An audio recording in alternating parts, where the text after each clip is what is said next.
नमस्कार, मैं जीवन दृष्टि चैनल में आप सबका हार्दिक स्वागत करता हूं।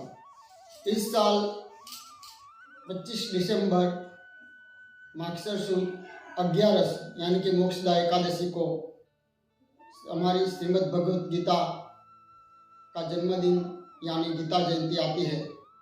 मगर मुझे कहते हुए अफसोस होता है कि बहुत सारे ऐसे लोग हैं, हमारे बहुत सारे हिंदू भाइयों हैं कि जिनको यह भी नहीं मालूम होगा। इतना ही नहीं, श्रीमद् भगवत गीता हमारा धर्म ग्रंथ है, मगर कई लोग को यह भी नहीं पता कि श्रीमद् भगवत गीता हमारा धर्म ग्रंथ है। मगर हमारे लिए यह गर्व की बात है कि आज यही पुस्तक है, श्रीमद् भगवत गीता ही धर्म ग्रंथ है कि जिनकी जन्म जयंती मनाई जाती हो। विश्व में ऐसा दूसरा और कोई पुस्तक नहीं है कि जिनकी जयंती मनाई जाती है। तो श्रीमद् भगवत गीता में ऐसी क्या बात है कि जो आज 5000 साल से भी अधिक साल होने पर भी आज इनकी महत्ता दिन ब दिन बढ़ती जाती है। इतनी ही नहीं, विश्व में करोड़ों लोग ऐसे हैं कि जो श्रीमद् भगवत गीता में से प्रेरणा लेते हैं, और विश्व में जितने भी महापुरुष हुए, जितने भी महान लोग हुए, उन सब ने इसकी महत्ता को स्वीकारा है, इनके महत्व को अपनाया है। तो इस ग्रंथ में ऐसी क्या बात है?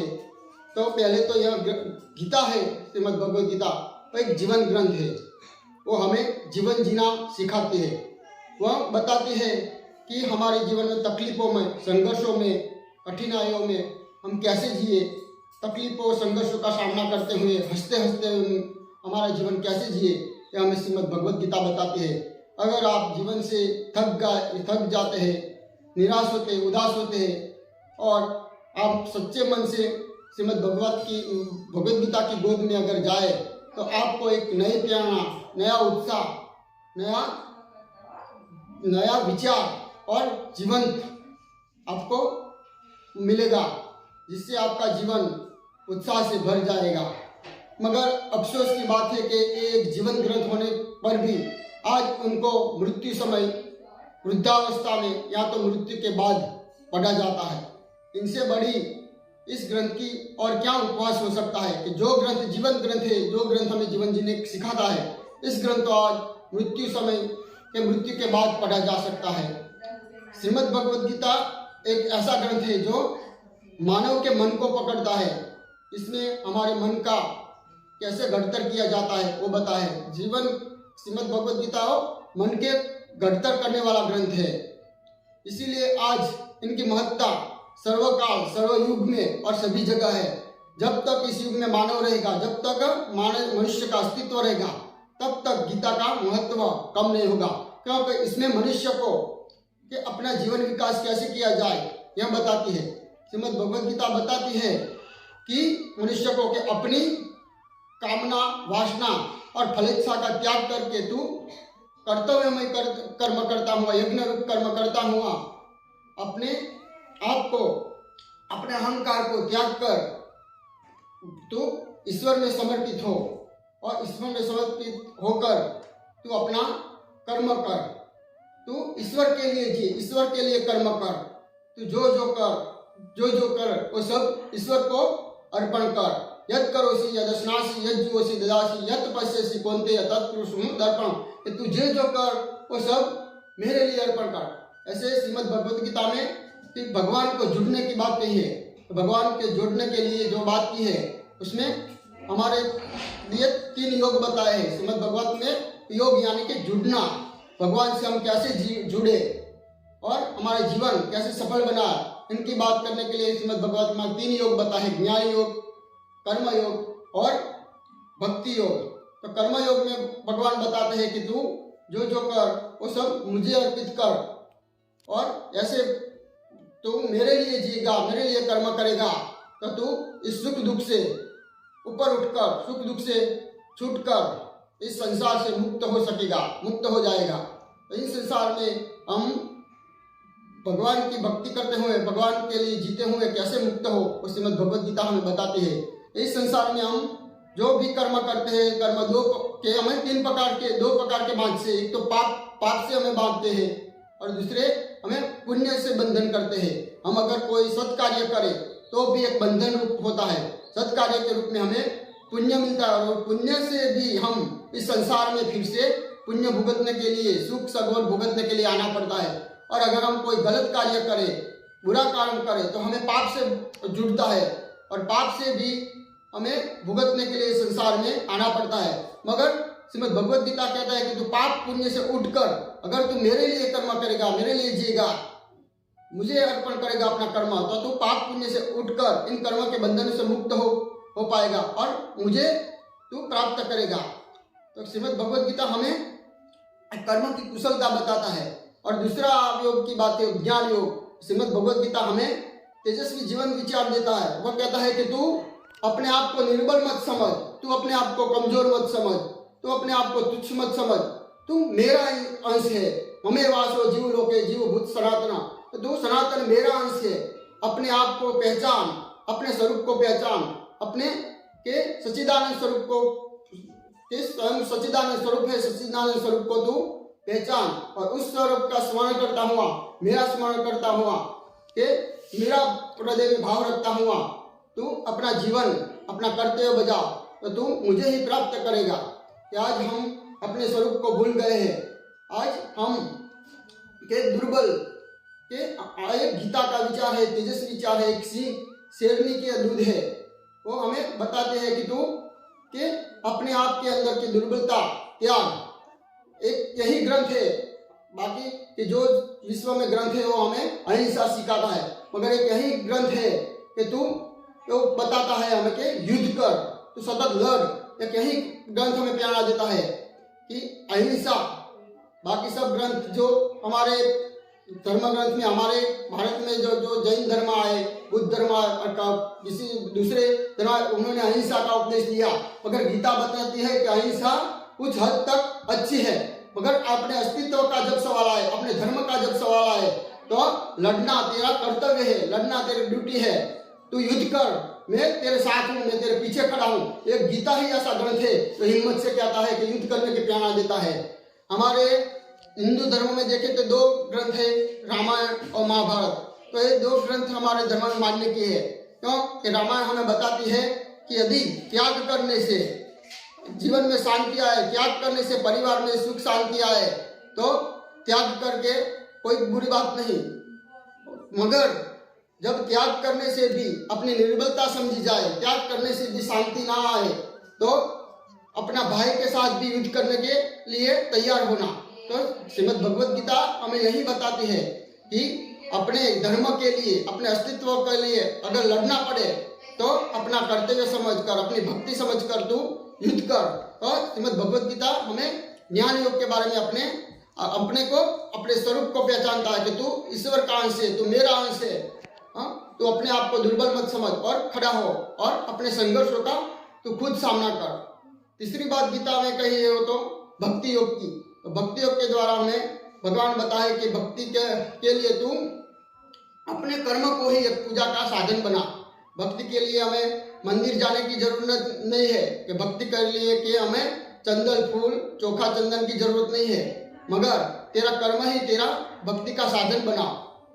श्रीमद् भगवत गीता में यही भगवान ने कहा है अर्जुन के पास कि तेरी पास जो एफिशिएंसी है, तेरी पास जो कर्म कुशलता है, तेरी पास जो आवड़त है, कला है, वो कला को तू सभी प्राणी में मेरा स्वरूप देखकर, सभी प्राणियों में तू मुझे देखकर उसके लिए तू कर्म कर, तो वो कर्म तू मुझे मेरे तक पहुंच जाएगा। पत्रम पुष्पम फलम तो यो मत भक्ता प्रयच्छति, कि तू सभी प्राणी मात्र में तू मुझे देख और सभी प्राणियों में मुझे देखता हुआ तू तेरे पास जो भी है पत्र पुष्प फल फूल वो तू उनको देगा तो सीधा मुझे ही पहुंच जाएगा। इसके लिए मंदिर जाने की जरूरत नहीं है। तो गीता हमें बताए थे कि भक्ति सिर्फ नहीं कि मंदिर में जाके के भक्ति के पूजा नहीं सिर्फ मंदिर में जाके के फूल चंदन चोखा से, मगर तेरे पास जो कर्म कौशलता है, तेरे पास जो कर्म विशेषता है, तेरे पास जो गुण है, और गुण से तू मेरे के पूजन कर। सभी प्राणी मात्र में मेरा स्वरूप देखकर तू पूजन कर। तू जो भी व्यवसाय में जहां भी हो, जहां भी खड़ा हो, वहीं से तू मेरी पूजा कर देता है। यह गीता ही सिखाती है, एक कला गीता ही हमें बताती है। तो श्रीमद् भगवत गीता में हमें ज्ञान योग, कर्म योग और भक्ति योग के द्वारा जीवन जीने की कला बताई हो, और इन तीनों योग के द्वारा हम कैसे भगवान के साथ जुड़े रह सकते हैं जो हमें गीता बताती है। तो कि श्रीमद् भगवद गीता इतना महान ग्रंथ होने के बाद भी आज अफसोस है कि हम खुद हमारे हिंदू लोग भी आज इनसे अनजान है। श्रीमद् भगवद गीता हमें बताते हैं कि हम संसार में रहते हुए भी, अपने कर्तव्य कर्म करते हुए भी, अपनी ड्यूटी करते हुए भी कैसे संसार से अलिप्त रह सकते हैं, कैसे संसार से अतिरिक्त रहकर अपने हम ईश्वर को प्राप्त कर सकते हैं। वो कला केवल और केवल श्रीमद् भगवद गीता में ही बताई जाती है। तो इतना महान ग्रंथ होने के बाद भी, इतना सर्वोत्तम ग्रंथ होने के बाद भी हम आज इनसे अनजान है। श्रीमद् भगवद गीता मानव मात्र के लिए उपयोगी है। वो मनुष्य को अपने आत्म कल्याण की बात करता है। मनुष्य जीवन हमें मिला है तो इस मनुष्य जीवन का उद्देश्य अपना आत्म कल्याण करना, अपने आप को स्वयं को पहचानना और ईश्वर को प्राप्त करना, यही है। और श्रीमद् भगवद गीता यही बताती है कि तू अपना कर्तव्य कर्म करता हुआ, अपना कर्म करता हुआ कैसे तू ईश्वर को पा सकता है, ईश्वर को भक्ति कर सकता है। हम के लोग कहते हैं कि हमारे पास भक्ति का टाइम नहीं, भक्ति की फुर्सत नहीं, हम वृद्धावस्था में हम हमारी जब कर्तव्य सब जवाबदारी निभाने की बात करेंगे, मगर इसके लिए कोई अलग श्रीमद् भगवद गीता बताते कि इसके लिए तो कोई अलग समय की जरूरत नहीं, मगर तू जहाँ है, जहीं भी है, वहीं अपना कर्तव्य को, अपने कर्म को तू अपनी फर्ज समझकर, अपना धर्म समझकर अगर निभा तो वह तेरी भक्ति बन जाएगा। सर्वधर्म परित्यज्य माम एकम शरणागच्छ, तू सर्वधर्म अपना परित्याग करके अपने काका मामा ये धर्म यानी कि अपना जो पुत्र धर्म है, पिता का धर्म है, माता का धर्म है, वो धर्म को त्याग करना, यानी कि पिता को त्याग नहीं करने का, मगर पिता में ईश्वर का स्वरूप देखकर उनके लिए सेवा करना तो ईश्वर की भक्ति है। तो पुत्र तरीके हम अपना कर्तव्य अपने पिता के प्रति बजाए तो वह अपना धर्म कर्तव्य कर्म है। तो हम जो भी हमारा धर्म है वो सब धर्म में हम ईश्वर को देखकर हम अपना कर्तव्य निभाए तो ईश्वर की भक्ति है। गीता बताती है कि गीता एक ऐसा ग्रंथ है जो विश्व मान्य ग्रंथ बन सकता है। इसमें मनुष्य मात्र के कल्याण की बात कही है, समग्र सृष्टि के कल्याण की बात कही है। और गीता हमें बताते हैं कि संसार को त्यागो मत या संसार को भोगो मत, मगर तू संसार का इस्तेमाल मेरे लिए, मुझ तक पहुंचने के लिए कर। जो संसार को त्याग कर जाता है वो भी गलत है। अगर तुम संसार की कठिनाइयों से, संसार की समस्याओं से हार कर अगर जंगल में चला जाएगा, सन्यासी बन जाएगा, तो वह भी गलत है, क्योंकि तेरा जीवन अपने कर्तव्य से भागने के लिए नहीं, जीवन एक वीरान बन जाए। और जो लोग संसार को एक भोग का साधन समझते हैं, संसार को एक आनंद प्रमोद का साधन समझते हैं, संसार को खाना पीना इतना ही समझते हैं, वो भी गलत है। गीता बताती है अगर संसार एक माया है और इस माया में अगर तू माया को, संसार को अगर भोग के लिए दृष्टि से देखेगा तो उस माया में तो बंध जाएगा। इसलिए ये संसार ना तो योग त्याग के लिए है ना भोग के लिए, मगर ये संसार योग के लिए है। इस संसार में अपना इस्तेमाल, इस संसार का इस्तेमाल ईश्वर तक पहुंचने लेकर मेरे लिए कर, मेरे लिए इस संसार का इस्तेमाल कर, तो तू योगी बन जाएगा। और योगी ही सर्वोत्तम है, तो योगी बन। गीता में बार बार कहा है कि तू योगी बन, योगी श्रेष्ठ है। तो आज हम के भक्ति यानी कि संसार से भाग जाना नहीं समझते, तो गीता ने यह मान्यता को पढ़ा है। तो भक्ति केवल भाग जाना करने की बात नहीं, मगर तू जहाँ भी है वहीं से तू कर सकता है। तो इतना महान धर्म ग्रंथ हमें मिला है कि आज हम इस धर्म ग्रंथ होते हुए भी आज हमारी भारत के कितनी समस्या है, ये हमारे लिए दुख की बात है कि आज हमारा भारत देश को एक काल जो जगत गुरु था, विश्व जगत गुरु था, तो इस धर्म ग्रंथ के विचार के कारण था, मगर आज हम इस धर्म को भूल गए, इस धर्म की महत्ता को भूल गए, इस धर्म की ग्रंथ की महत्ता को भूल गए। आज इसलिए आज हम अपनी अस्मिता खो बैठे हैं। आज हमारे देश में क्या जाने कितनी समस्या है, बेकारी, भूखमरा, दुर्बलता, निर्भरता। आज मानव अपनी प्रतिष्ठा खो बैठा है, अपना मूल्य खो बैठा है। आज धर्म के नाम पर आज ठगा जाता है, धर्म के नाम पर धतिंग, वहम और पाखंड चल रहे हैं। धर्म गुरु धर्म के नाम पर हमें लूट रहे हैं, ठग रहे हैं और हम ठगे जा रहे हैं।